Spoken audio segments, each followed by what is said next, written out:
menjadi raja.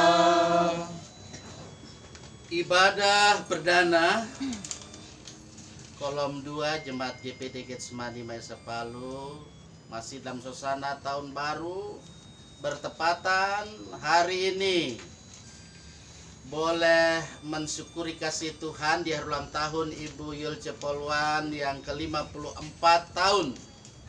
Karena itu ibadah ini ditabiskan dalam nama Allah yang esa, yang sudah menyatakan diri dalam Yesus Kristus dan Roh Kudus. Amin.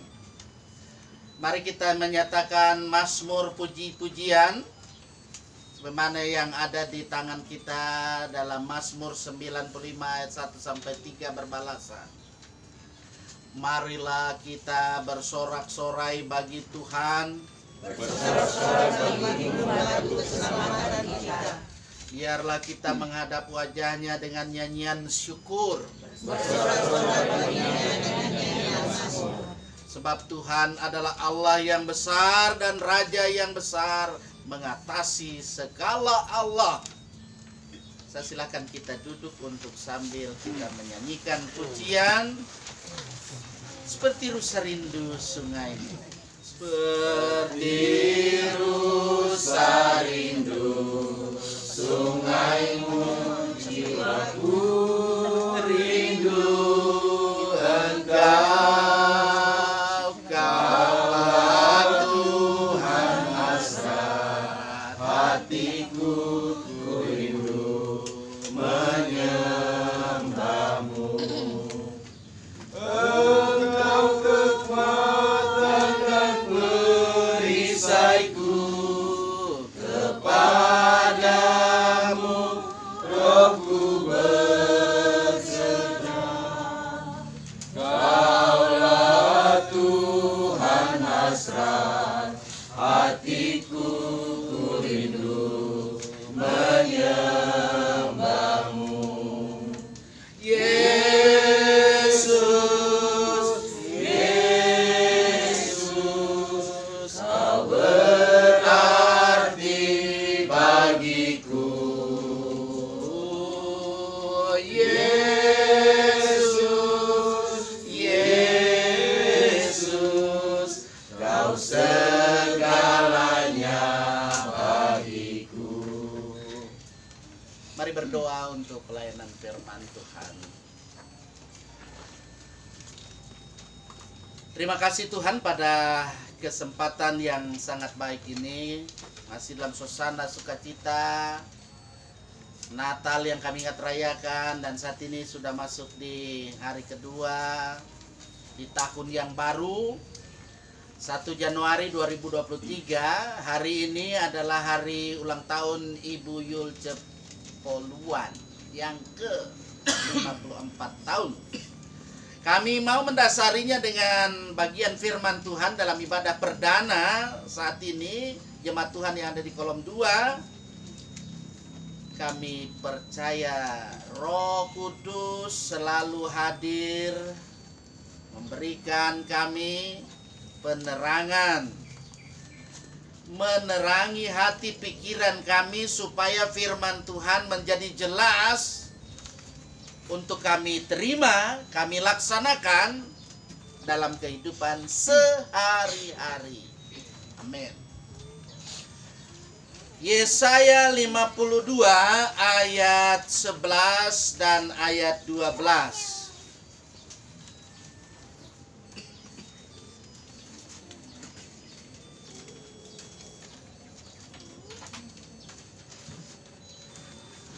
Sekali lagi, Yesaya pasal 52 ayat 11 dan ayat 12. Saya akan ajak kita membaca berbalasan. Jadi butuh konsentrasi, ada ayat yang agak tampilannya keluar itu saya, dan yang ke dalam silakan kita yang membawa Alkitab ataupun tabnya bersuara. Sekali lagi saya katakan lagi perikop yang ada dalam Yesaya 52 ayat 11 dan ayat 12 berbalasan, kita akan membacanya. Menjauhlah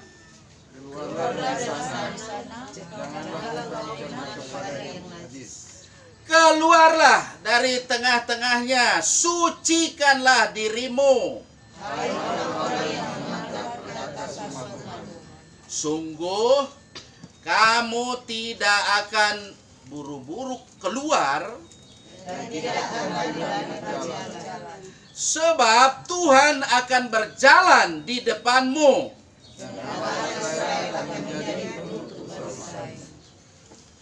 Ya, berbahagialah kita yang hadir dalam kesempatan ibadah perdana pada saat ini, ya, tepat hari ini kita bersama dengan keluarga di sini, ya. Ibu Yulce, ya, biar sudah ibu masih tetap namanya Nona, ya. Ibu Yulce biasa dipanggil Ibu Nona juga, ya. Jadi saya kira kita masih dalam suasana sukacita, ya, karena itu puji Tuhan, ya. Ini kita sehat-sehat, betul, sehat-sehat. Walaupun ada mungkin yang mengalami, ada yang mungkin ada prostat dan lain sebagai apa yang disebut sakit, namanya ya hidup, ya. Tapi Tuhan masih kasih orang nafas hidup sampai kita ada di tahun ini, ya, tahun 2023. Saya percaya bahwa kehidupan kita, mari kita gunakan waktu yang ada ini untuk Tuhan, ya. Kalau kita waktu yang ada kita gunakan untuk si setan, si iblis, nggak guna itu. Karena itu memanipulasi firman Tuhan, dia manipulasi hamba Tuhan, dia lecehkan. Nah, itu tanda-tanda zaman. Nah, saya percaya kita yang hadir saat ini, waktu kita adalah untuk Tuhan. Makanya kita bersama dengan Ibu Yulce Poluan. Harus jelas di sini menyebut Poluan, bukan poluan, ya. Nanti ada sahabat saya di dalam itu, dia katakan bukan poluan tapi poluan, ya. Kita nyatakan puji, hormat hanya bagi Allah dalam Yesus Kristus dan dalam tuntunan Roh Kudus. Ia sudah menyertai, ia sudah memberkati kehidupan kita dalam perjalanan hidup kita sebagai orang-orang yang percaya kepada Tuhan. Sehingga dalam keyakinan bahwa Tuhan berjalan di depan kita, memang banyak hal yang pasti kita alami dalam hidup ketika mengarungi perjalanan hidup yang sudah kita lewati, ya, suka duka pasti itu berpasang-pasangan. Itu namanya saja manusia, ada yang tinggi, ada yang pendek, betul. Nah, ada yang gemuk, ada yang kurus. Nah, itu realita, tidak boleh dipungkiri. Dan pasti ada pengalaman yang mendatangkan sukacita, damai sejahtera, dan juga ada yang mendukakan hati. Namun ingatlah bahwa suka duka dipakai oleh Tuhan untuk kebaikan. Nah, ingat itu, suka duka dipakai untuk kebaikan. Mari kita lihat di sini kalau dalam perikop kita, ya. Yesaya. Ada yang tahu apa arti Yesaya? Nah, itu. Kalau belum tahu, mari kita perhatikan di sini. Yesaya, arti nama itu Tuhan menyelamatkan. Tuhan menyelamatkan, itu Yesaya. Kalau kita lihat Nabi Yesaya, dia adalah anak dari bin Amos. Kalau ada bin itu, mengerti toh? Kita perlu jelaskan itu. Ia mengadakan pelayanan nubuatan di Yerusalem pada masa pemerintahan. Ada 4 raja waktu itu. Ada yang ingat? Uzia, bukan Usia, Uzia, Yotam, Ahaz, Hizkia. Nah, itu. nubuat yang disampaikan oleh Yesaya untuk perbuangan Yahudi yang ada di Babel jauh setelah kematiannya, yang di dalamnya yang menekankan ada kuasa Allah untuk menyatakan berbagai peristiwa khusus di masa depan melalui nabinya, termasuk datangnya Mesias. Itu kita kan sudah ingat rayakan itu. Yesaya dia sudah menubuatkan itu. Kalau hari ini kita baca dalam Yesaya 52 ayat 11-12, ini bagian dari cerita ya tentang masa depan. Ya, kita punya masa depan. Halo? Ada pasti. Nah, mungkin tidak ada masa depan. Ya. Masa depan baru yang Tuhan janjikan bagi umat Allah. Yerusalem pada waktu itu masih tinggal puing-puing, namun akan dibangun kembali dan umat pasti akan bergembira, bertempik sorak. Allah akan memberkati, Allah akan menyertai, dan juga Allah akan memberikan providensia D-nya kepada umatnya.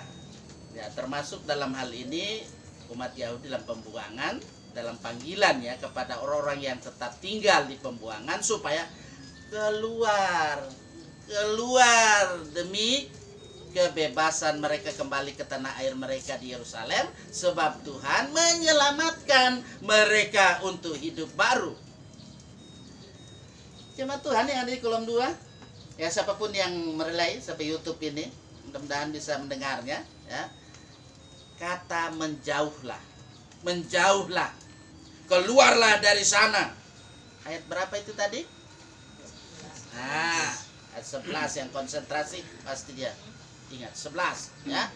Itu adalah ajakan supaya keluar dari Babel yang selama ini menawan mereka. Setelah mereka mendapat izin untuk meninggalkan perbudakan, ya janganlah mereka membuang-buang waktu. Jangan buang waktu. Jangan sia-siakan waktu. Itu. Karena hingga kini banyak yang menyia-nyiakan waktu. Betul? Kalau dulu ya orang cuma ikut online. Nah, setelah itu ada dibuka sudah pembagian kelompok beribadah, masih juga orang taking pomonya datang ke gereja. Nah, ini sekarang sudah dicabut lagi PPKM. Ah, mudah-mudahan di kolom 2 rame nanti yang dalam ibadah nanti ya. Amin. Ya. Amin. Jangan justru ya kasihan deh lo. Itu. Mari kita lihat di sini. Jangan buang waktu.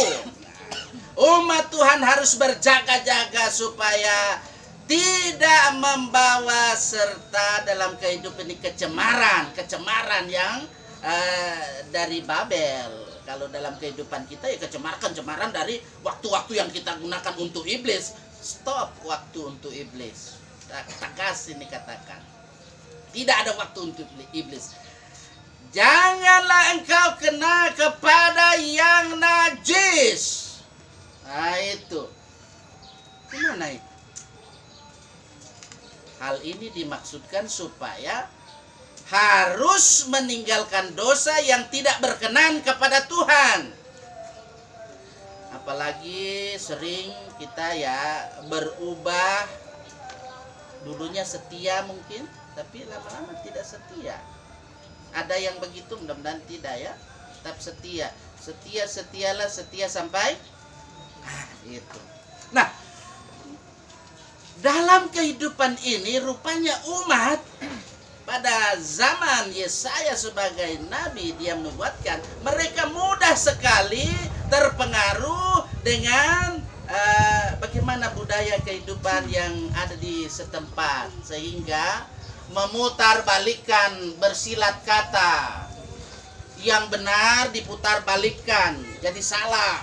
Itu dewasa ini banyak yang seperti itu, yang sudah dengan giat, rajin, rendah hati melayani Tuhan. Oh, tidak, diputar balik lagi. Oh, kalau saya dengar begitu, saya bisa meledak bisa saya.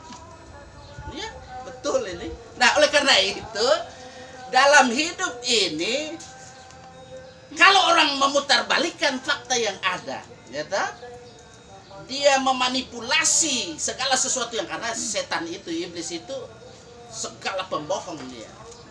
Yang benar jadi salah, yang salah dia benarkan karena pembenaran diri, seperti itu.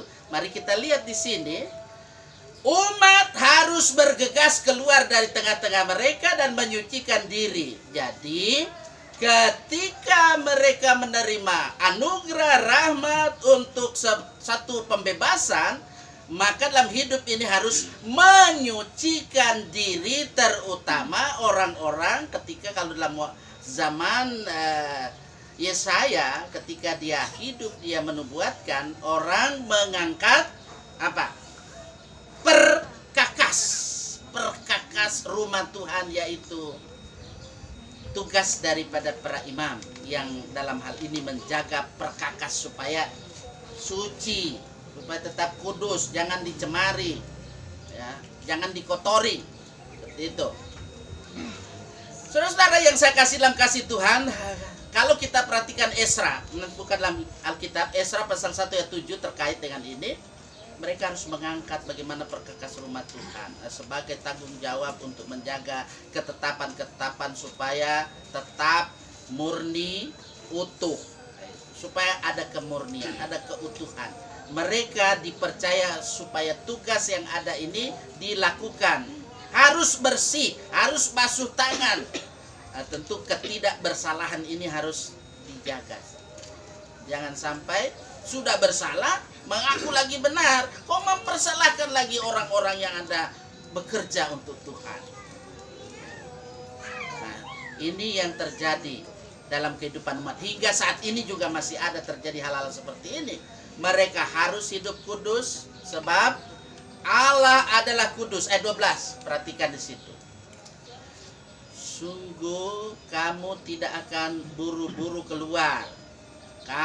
Umat Tuhan itu harus persiapkan diri untuk keluar dari perbudakan, termasuk membawa kembali barang-barang yang pernah dirampas oleh Babel, untuk mengambil kembali barang-barang yang ada dari Bait Allah.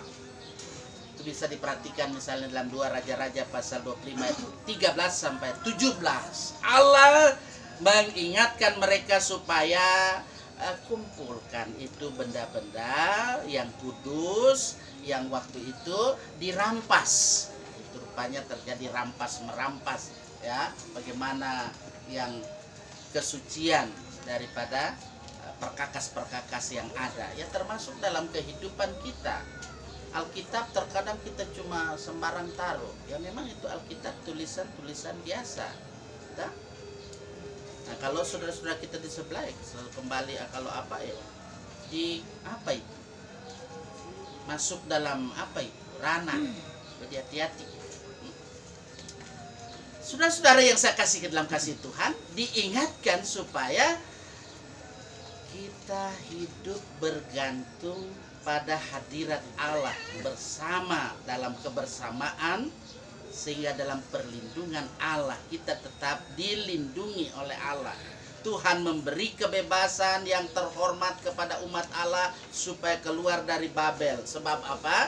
Tuhan akan berjalan di depan mereka sebagai panglima, sebagai komandan, dan Allah Israel itu akan menjadi penutup barisan mereka, menjadi benteng.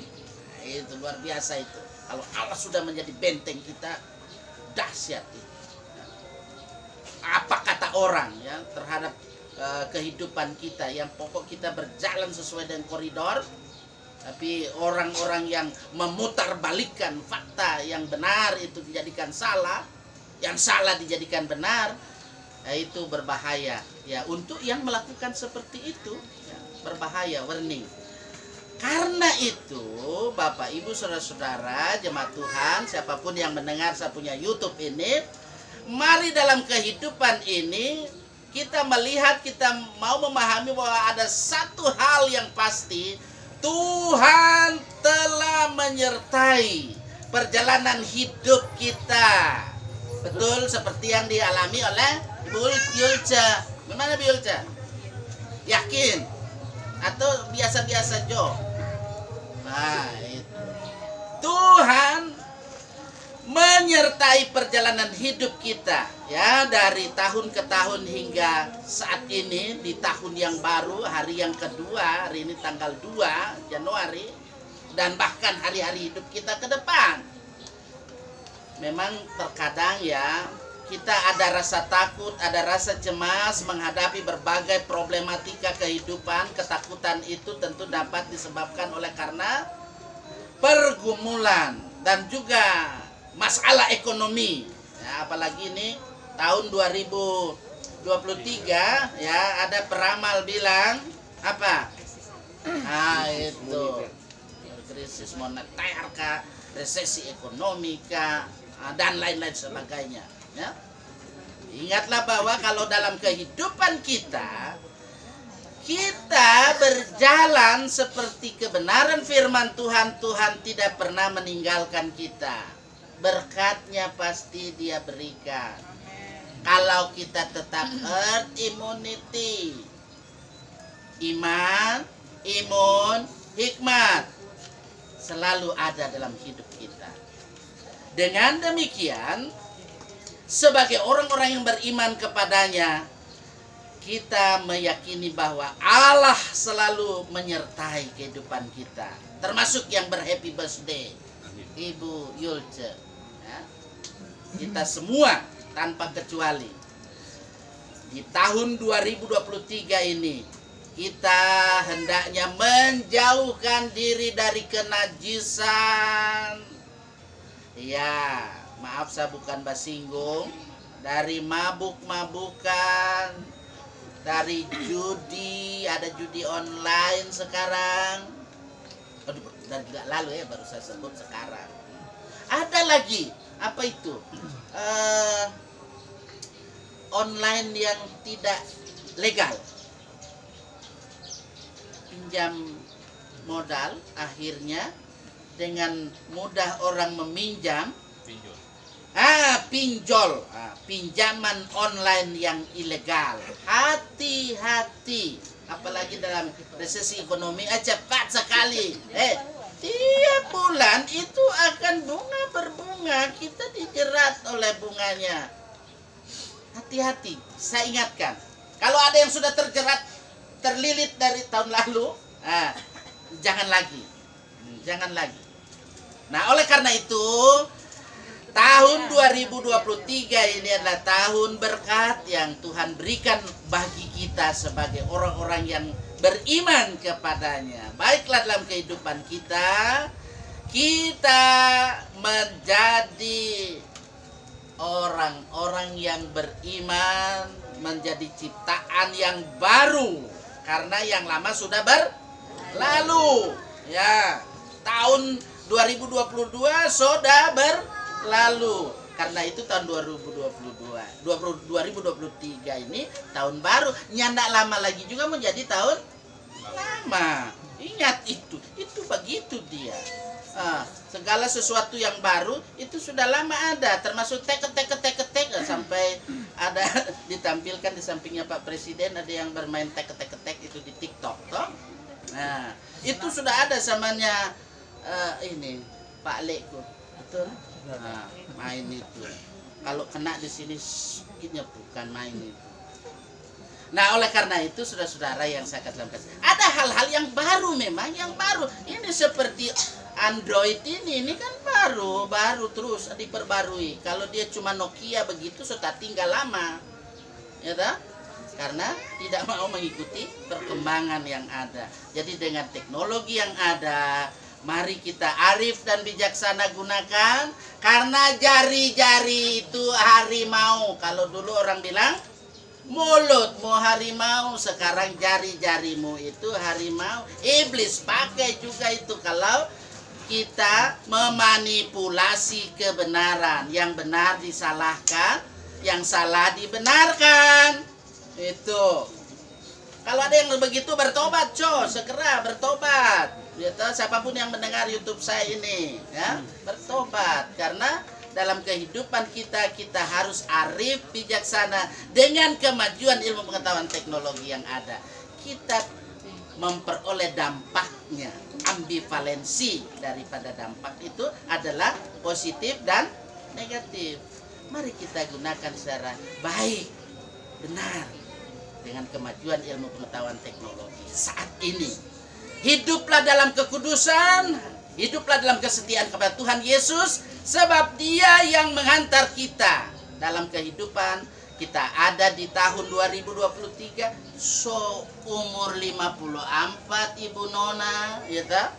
Ibu Yulce, ya tak? Jadi jangan bilang apa ya? Itu. Jadi dalam hidup ini, mari dalam hidup ini perkakas Tuhan adalah kita. Ingat, saya mau katakan perkakas Tuhan adalah kita sebagai pelayan-pelayan dan jemaatnya. Jangan dimanipulasi itu. Ya. Mari lakukan perbuatan yang baik. Bila perlu yang benar, karena yang benar sudah pasti baik. Sebagai jawaban atas kasih karunia Tuhan Allah dalam Yesus Kristus yang sudah terlebih dahulu menyelamatkan kita. Karena itu, di hari ulang tahun yang ke-54 tahun ini, Ibu Yulce Pol II bersyukur kepada Tuhan bersama kita yang hadir saat ini, ya. Ketika kita sudah berada di tahun yang baru, miliki semangat baru, ya, hidup baru, lahir baru. Amin. Happy birthday, God bless for yang berhappy birthday, dan God bless for kita orang semua. Amin. Amin, amin. Iya. Firman-Mu ku pegang selalu, kemanapun dimanapun kita ada, kita selalu pegang perkakas Tuhan itu. Firman-Mu ku pegang selalu, Saat senang dalam hidup yang akan datang, tangan Tuhan yang memegang. Percobaan menghimpit aku dan menjadi keluhanku. Firman-Mu ku pegang selalu, sayap-Mu tempat berteduh. Firman-Mu Tuhan ku pegang selalu. Hilanglah keraguanku bila hatiku rasa susah, padamu aku berserah. Firman-Mu ku pegang selalu,